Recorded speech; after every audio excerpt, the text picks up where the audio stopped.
Bill Gates कहते हैं कि हम कोई जॉब करने के लिए नहीं बने, हफ्ते में 3 दिन काम करो और लाइफ को एंजॉय करो। लेकिन इन्फोसिस के फाउंडर नारायण मूर्ति कहते हैं कि इंडिया के यूथ को हफ्ते में 100 घंटे काम करना चाहिए।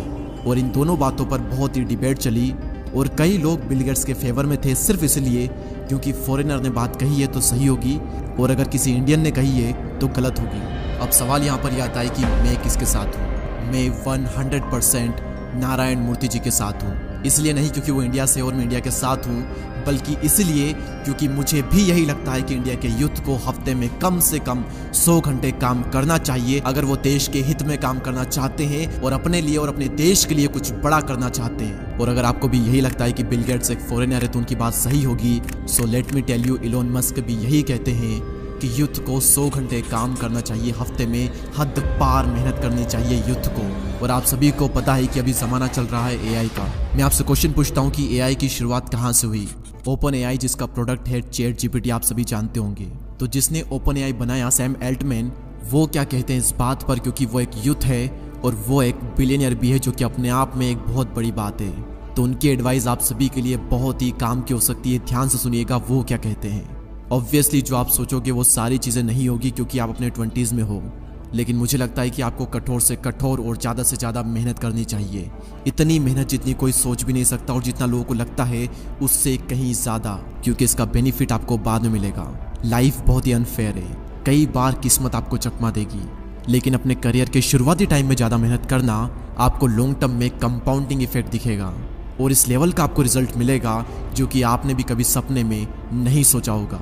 और ये इतनी अंडररेटेड चीज़ है और ये इतनी मोस्ट वैल्यूएबल एडवाइस है जो कि मुझे कभी भी नहीं मिली, लेकिन मैं आप सभी को दे रहा हूँ। अब यहाँ पर वीडियो को पॉज करें और इसका स्क्रीनशॉट लेकर बार बार इसे पढ़ें, क्योंकि ये एडवाइस आप सभी की ज़िंदगी चेंज कर सकती है अगर आप ये समझ के कि अभी शुरुआती टाइम में ज़्यादा मेहनत करना आपको लॉन्ग टर्म में कंपाउंडिंग इफेक्ट देगा।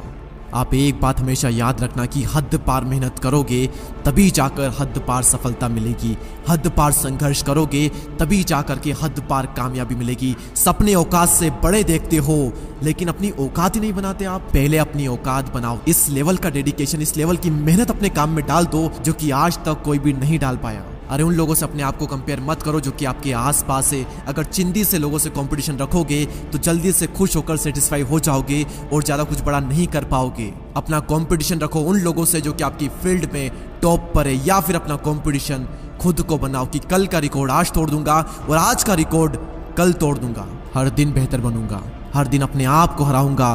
ये आपका लक्ष्य होना चाहिए और ये होना चाहिए आपका कंपटीशन। और इतनी मेहनत करो कि दिन का चैन और रातों की नींद हराम हो जाए।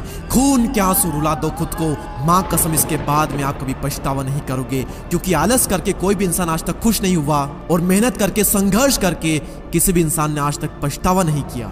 मुझे नहीं पता कि किसी को भी अवार्ड लेते थे, किसी को भी स्टेज पर देख आपके अंदर से क्या फीलिंग आती है, आप क्या सोचते हो।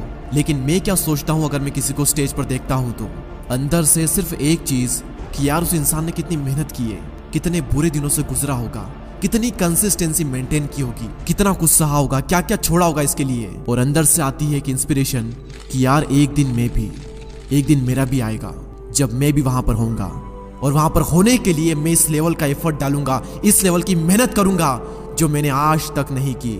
और ये ब्रह्मांड देखेगा मेरी मेहनत और ये दुनिया देखेगी मेरी कामयाबी।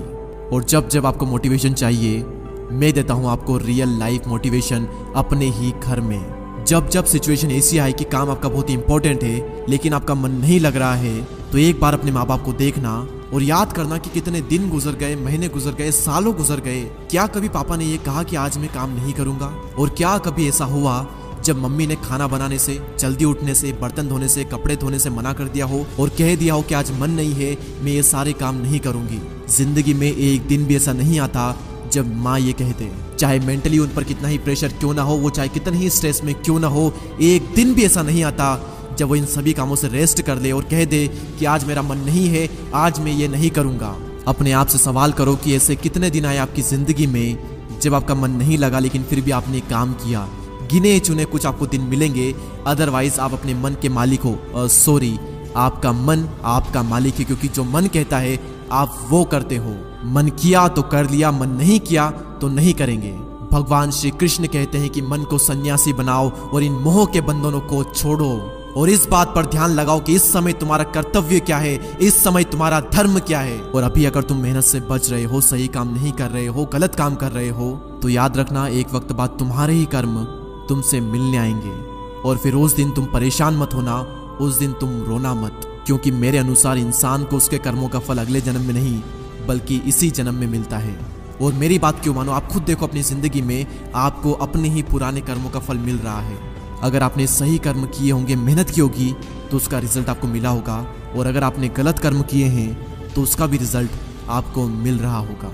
लेकिन जो बीत गया उसके बारे में सोचा नहीं करते। अभी अपनी खुदी को इतना बुलंद करो कि हर तकदीर से पहले खुदा भी तुझसे पूछे कि बता बंदे तेरी रजा क्या है। इतनी मेहनत करो, इतनी मेहनत करो कि किस्मत भी आकर के पूछ ही ले कि बता बंदे तेरी रजा क्या है, तू चाहता क्या है, ले ले बेटा, ये तो तेरा हक है। और लास्ट में सिर्फ इतना ही कहूंगा कि अब से मेहनत नहीं बल्कि हद पार मेहनत करो। इतनी मेहनत करो कि आपके आसपास वाले लोग आपको बार बार पागल कहे। जितनी बार पागल कहे लिख लो और समझ जाओ कि आप एकदम सही रास्ते पर हो और आप कर रहे हो हद पार मेहनत।